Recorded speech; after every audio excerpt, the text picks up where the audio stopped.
Franchement, qui n'a jamais rêvé d'investir une petite fortune dans des, je sais pas moi, des vélos volants ou la téléportation Ah oui, c'est le fantasme absolu.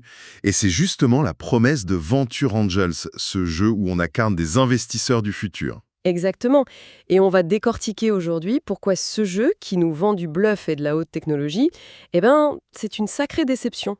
C'est ce qui ressort de notre article en tout cas. Le thème est génial, il faut le reconnaître. On a des projets comme la télékinésie, le premier contact avec des aliens, Ah oui, ça donne envie. carrément. Mais voilà, on va voir que l'exécution est, disons, un peu superficielle. Pour bien comprendre, on va vite expliquer comment ça marche.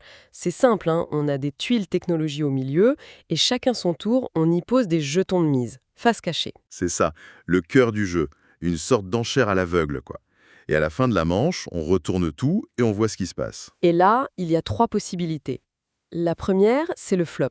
Pas assez d'argent sur un projet, il est abandonné. Et tout le monde perd sa mise, classique. La deuxième, c'est la surévaluation. C'est le projet qui a reçu le plus d'argent. Il est vu comme une bulle spéculative, il éclate. Et là aussi, tout le monde perd sa mise. C'est déjà plus sûr, cruel. Attends, donc tu perds si on ne mise pas assez, et tu perds aussi si, collectivement, on mise trop. Exactement.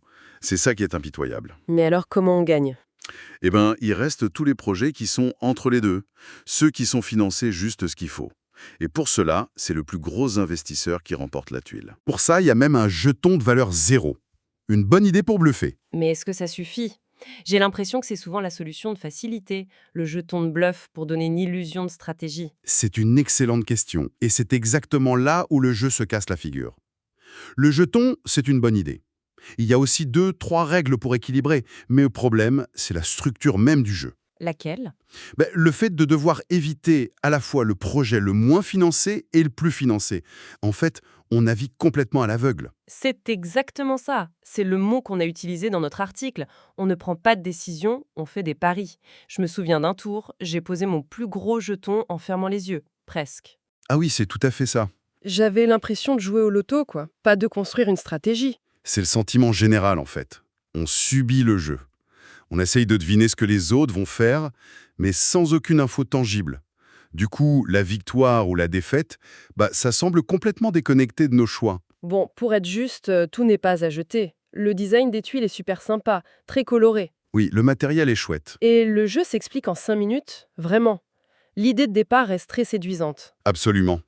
Mais ces qualités, elles sont vite éclipsées par le gameplay qui est répétitif et surtout ce sentiment de hasard. Du coup, à qui ça s'adresse, au final? On l'a écrit dans notre analyse. Ça pourrait plaire aux parieurs compulsifs ou aux fans de bluff pur qui aiment juste le chaos autour de la table. Mais pour quiconque cherche un peu de contrôle, C'est la douche froide.